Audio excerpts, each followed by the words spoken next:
every business has different benefits like that, but that mix of benefits in conjunction with the salary is what makes someone pick your business over another company. You've got to build your business around your life and not your life around your business. Business ads are going to sell you a fake lifestyle of supercars and fancy mansions. You can get a business up and running really quickly.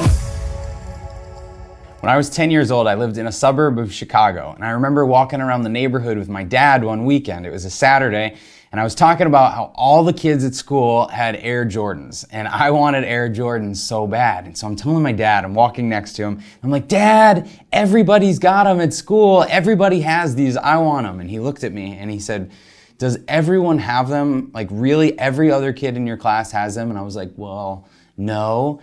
He said, how many people have them? Do you think half the classroom has them? And I'm like, no, well, Matt has them and Ryan has them. And he said, well, do half of the kids in the class have the shoes? And so I said, no, a couple of the kids do.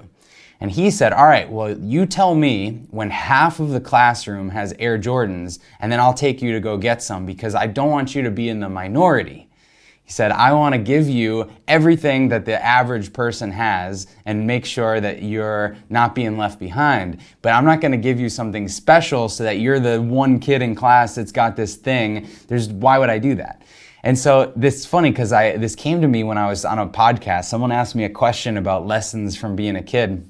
And this story came to me because I was thinking about how it relates to how you pay your employees.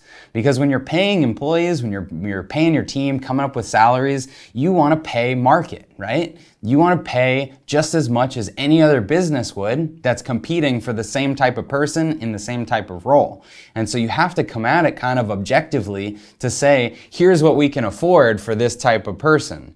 And here's what other businesses would pay that person, and I want to be competitive. And so competitive is 50%. So if you look at all the businesses in your area and you think, what do half of those businesses, at least half of those businesses are paying this amount of salary, well, then I got to pay at least that amount of salary. I'm going to be below market. You know, just like my dad said, if half the kids in the class had Jordans, he wanted me to have Jordans. Same thing. If half of the people for a particular position are being paid a certain salary with certain benefits, you better do the same thing or you're not going to be competitive. But you don't need to be 100% top tier in your market. Now the difference between 50 and 100% is where you've got some flex, because you might not want to be the top person for salary, because you're motivating people then that are only driven based on the finances. Maybe you've got some balances where you've got a great flexible PTO policy or remote kind of work from home policy, or you do things cool as a team, or you invest in education. Every business has different benefits like that, but that mix of benefits in conjunction with the salary is what makes someone pick your business over another company. But 50%'s got to be the floor.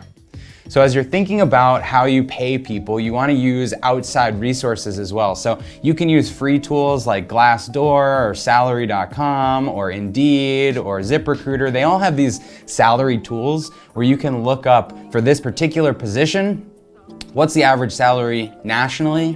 What's the salary in my state? What's the salary in my zip code? Some of them will let you go further than others.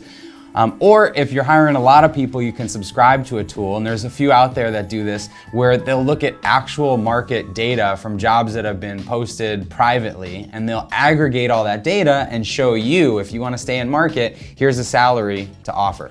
So think about what you're paying people in the same way my dad taught me about Jordans. You don't want to be underprivileged when you're paying people. You don't want to give them 0% or 10% of what they could get elsewhere, because they'll be bitter and they'll turn over quickly. But if you give at least 50%, upwards toward 100%, and have the right mix of benefits to attract the right type of person to fit your type of culture, then you'll be in good shape.